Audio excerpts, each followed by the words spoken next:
मस्त अशी आपली कांद्याची चटणी बनवून तयार झाली। तुम्ही ह्याला कांद्याची चटणी निस्त्या म्हणा किंवा कांद्याची भाजी म्हणा, काही पण म्हणा। कांदा असा लालसर व्हाईवर भाजून घे। नमस्कार, गावाकडच्या या YouTube चॅनलवर तुमचं स्वागत आहे। व्हिडिओ बघत आहात त्याबद्दल खूप खूप धन्यवाद। मी आज गावाकडील गावरान पद्धतीने निस्त्या कांद्याची चटणी बनवणार आहे। भाजीला काहीच नाही, मग आता काय करावं म्हणलं, मग प्रत्येकाच्या घरात कांदा तर असतातच। मग म्हणलं चला आपण आता कांद्याची चटणी सोप्या पद्धतीने लगेच होणार आहे। तर मी कांद्याची चटणी बनवून तुम्हाला दाखवणार आहे। त्याकरिता लागणारं आपण साहित्य बघून घेऊ।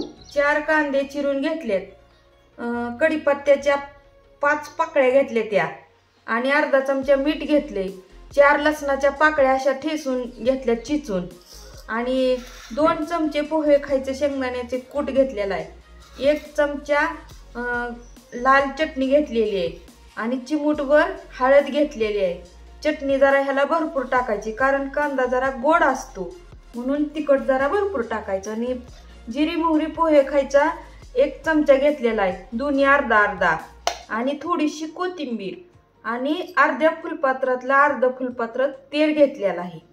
ही कांद्याची चटणी बनवण्याकरता लागणारं साहित्य आहे। चला तर मग आता आपण कशी बनवायची ती तुम्हाला सांगते।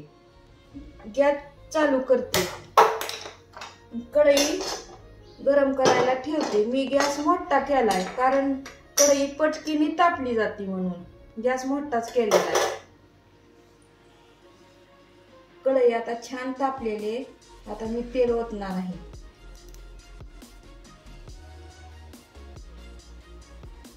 आता जिरी मोहरी टाकायची,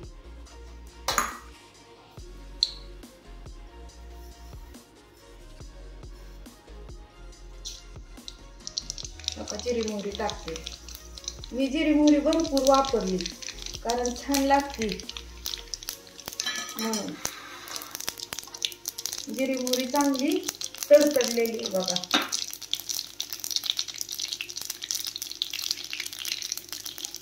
आता कढीपत्ता टाकून घेते, आता कांदा टाकून घेते। कढीपत्ता टाकला की कांदा टाकायचा, आणि असं लालसर व्हाईवर सगळा कांदा भाजून घ्यायचा छान। आणि गॅस मोठा केलाय मी, कारण कांदा भाजायला खूप वेळ लागतो म्हणून मोठा गॅस केलेला आहे। आणि उलटण्याला असं सारखं मिक्स करीत राहायचं म्हणजे खाली करपत नाही, एकसारखा भाजून निघतो। कांदा असा लालसर व्हाईवर भाजून घ्यायचा, उलटण्यानं सारखं मिक्स करीत राहायचं। असा कांदा थोडा भाजत आला की ही लसणाच्या आपल्या पाकळ्या टाकून घ्यायच्या, ती आपण कांद्यासोबत भाजून घ्यायच्या। आता छान कांदा भाजायला आहे बघा। आता गॅस मी बारीक करते।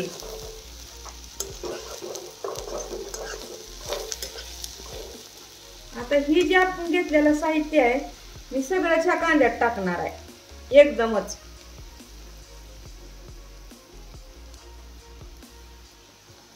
एकदमच सगळं साहित्य टाकायचं। काहीच कांद्याची चटणीची भाजी करायला वेळ पण लागत नाही, आणि ही 2 दिवस राहते, खराब पण होत नाही। इतकी ही भाजी छान आहे, 2 दिवस टिकते, खराब होत नाही काय नाही। आता हे सगळं आपण साहित्य टाकलेलं आहे, आता असं मिक्स करून घ्यायचं सगळं। आता हे सगळं ह्या कांद्यात टाकून असं मिक्स करून मस्तपैकी झालेलं आहे। आता ही कोथिंबीर मी नंतर टाकणार आहे। आता 1 मिनिटासाठी 1 वाफ येऊ देणार आहे ह्याला। ताट झाकून ठेवते, हीच ताट ठेवणार आहे झाकून, आणि 1 मिनिटासाठी वाफ येऊ द्यायची, नंतर कोथिंबीर टाकणार आहे। 1 मिनिट झालेला आहे, ताट काढून आपण बघू। मस्त वाफ आलेली आहे बघा। ह्या खाली गुडात पण चिटकलेली नाही काय नाही, 2 दिवस ही कांद्याची चटणी टिकती, खराब होत नाही। आणि हिला कूट पण भरपूर टाकलं तरी पण चालतंय, तुम्ही तुमच्या आवडीनं। मी काय जास्त टाकलेलं नाही, आणि तेल पण ह्या का छान सुटलंय, कढईला खाली चिटकलं नाही काय नाही.